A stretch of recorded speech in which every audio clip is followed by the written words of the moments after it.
What is going on, YouTube? In today's video, we're going to be doing an update on the turbo LSX Tacoma that I'm building. So I'm going to show you guys all the parts that came in. There's still parts that are coming in. The motor's apart. So don't think I forgot about you guys. I've been sick, and between having to do family things, I haven't had as much time to post, but I am going through the project. I am building this thing. So let's check it out.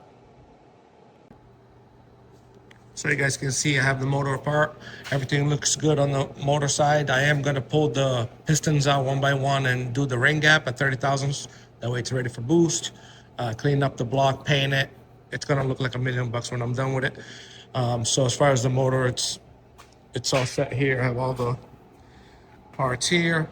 I'm not going to be using stock push rods or anything like that. Lifters, I have all new stuff. So let's walk over to the bench there and show you guys what I have coming and what's new.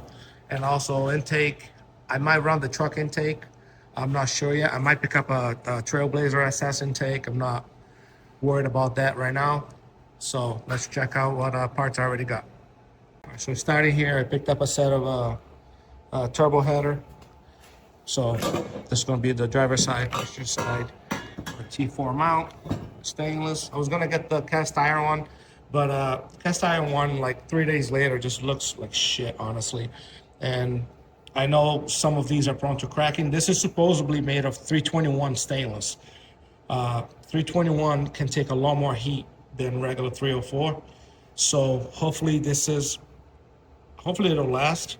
So this is the turbo manifold. It has a wastegate already, which I already have a wastegate that I had on my previous vehicle.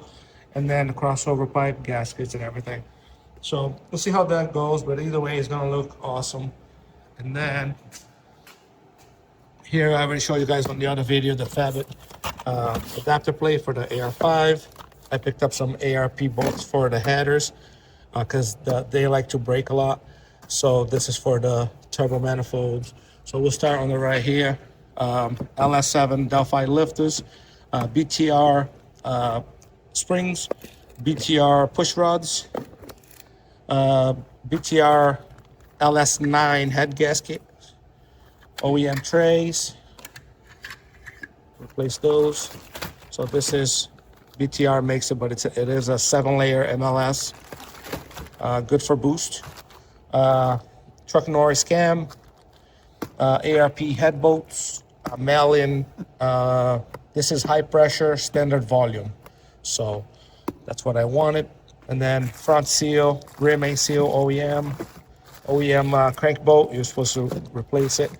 Improved racing butt plug, or they call it a barbell. And then a Molly cam plate.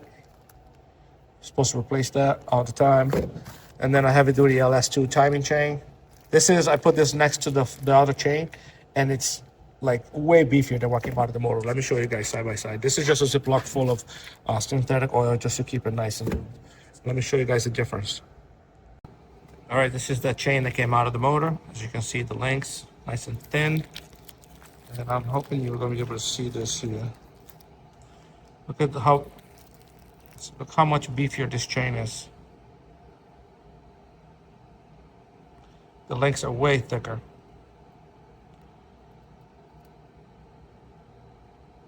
So LS2 chain should be a nice upgrade for the build. And then I also forgot to talk about this. That's a trick flow chain damper. So basically for the Gen 3 motors that don't have the thread in the block to add the timing chain damper. So this kit here allows you to use 3 of the bolts for your cam plate, this bottom 3 here, to put this adapter that runs down. And now you have threads there to mount that, and it takes the slack out of the chain, because even a brand new chain on an LS will be a little sloppy. So for the price, I think it was like 65 bucks. It's a nice upgrade to be able to have a nice damper on the chain. So this is what I've got so far. Oh wait, there's another one. I call her Big Bertha. So let's see what she looks like. Big Bertha is in the house. I don't know if I'll be able to pick this up with one hand. Freaking heavy as hell. I'll just show you this. This is a 7875 GS Racing Turbo. But not only just a turbo, this has got the T51R housing on it with a billet wheel. The T51R is like 5 times as loud spool than a regular housing, because it has this so back in the day HKS made a turbo called the T51R, and it had a distinct, you know, as soon as you start getting into boost or building boost, it would be like a jet sound of like it's hard to explain. Go on YouTube and type in T51R versus regular housing. It's insane how much louder the spool. Like 6 blocks away, someone's gonna know there's a turbo around. It's crazy. So I wanted to get this one with the billet wheel. So, and I got the 125 housing, which is freaking huge. I was gonna get the 0.96 AR, but I ended up going with a 125, so that's beefy. I can never lift the thing so heavy. So, yeah, that's gonna go on there.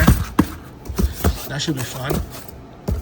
And the beauty of an LS is, after all this, if it blows up, it's a $600 motor, and transfer most of the parts over and pick up another motor on Marketplace, and you're up and running again. I made a draw on my toolbox just for LS stuff. So this is all the stuff I showed you guys in my previous videos. The front and rear cover, alignment tool, the crank remover, crank installer, flywheel holder. This is gonna be the LS draw. And then tool to check to square the ring so I can do ring gap. I do have to order a ring gapper, which is that little wheel that you can use to gap the rings. That's gonna be ordered. And I have some ARP rod bolts coming in. There's a lot to do, but you know, most of the stuff is coming along, and it's winter, so I'm trying to keep warm. I do have for those that haven't seen, my shop is a fucking disaster right now, but I do have a waste oil heater that I built. So this runs 100% on waste oil. It puts out really good heat. It has a blower. I can have a quiet conversation in front of this, even though the iPhone picks up like a loud fan noise. I put a dB meter on this, and it's literally like 70 dBs, which is just a little bit higher than a regular conversation. So basically it's like a heater in your house, maybe even quieter than that. This pumps air into that tube. This tube here carries oil down, and then this tube follows inside a pan in there. So in that pan you get air and you get fuel, and then once you turn the blower on, you get a nice flame in there. Stove is at about 400. So the chimney is at 400 and the stove is about 800, putting out a ton of heat. And this is how much oil I'm using, just that little drip there, that's it. Just a little bit of oil is making this run like this. So if you guys are interested, I do have a video or a few videos on my channel how I built this. Just pick up a wood stove. I'll show you guys how to do the pipes inside and everything. Pick yourself up a 50 CFM blower, and this is as cheap or free heat that you're gonna get for your shop. And it's pretty safe because it's a wood stove. It's made for flames. So I don't like when people use like air compressor tanks, because they're so thin and they start to warp and shit. I don't really trust that, but cast iron I can trust. So anyway, enough of that. But yeah, guys, I'm gonna keep you guys updated on the build. Now that once I get all the parts in, then I'm gonna start doing the ring gap and all that, and I'll show you guys. I'm not gonna be showing you exactly how to do everything, how to torque every bolt, because I haven't, you know, I repair cars for a living, but I haven't really built a ton of engines. So I'm in no place to show people, oh, this is how it's done. I'm gonna do my thing, and I know it'll be all right, but I'm not gonna be telling people, hey, you should do this and this and that. So I'll show you guys what I do, but it's not gonna be a how to build an LS video at all. And then after the motor's put together, then I'm gonna maybe try and run it on a stand just to make sure everything's good. And then I'm gonna put the motor under a cover, and then I'll bring the Tacoma in and start ripping that drivetrain out. That way when everything's out, I can have the motor to test fit and everything, and we'll make it fit in there. So yeah, guys, this is the update for now. I am gonna try and be out here as much as I can, get this motor put together so we can test fit that on a Tacoma, and we're gonna get it done hopefully by this summer. So I'm gonna try and post videos often, but just bear with me. It is winter, and like I said, with my heater here, sometimes it takes a couple hours for it to get warm up and stuff. And I don't have, sometimes weekends I don't even have time to come out here for more than an hour or two. So just bear with me. If you're new to the channel, welcome. Like and subscribe to videos, and we'll see you guys on the next one. Take care, guys.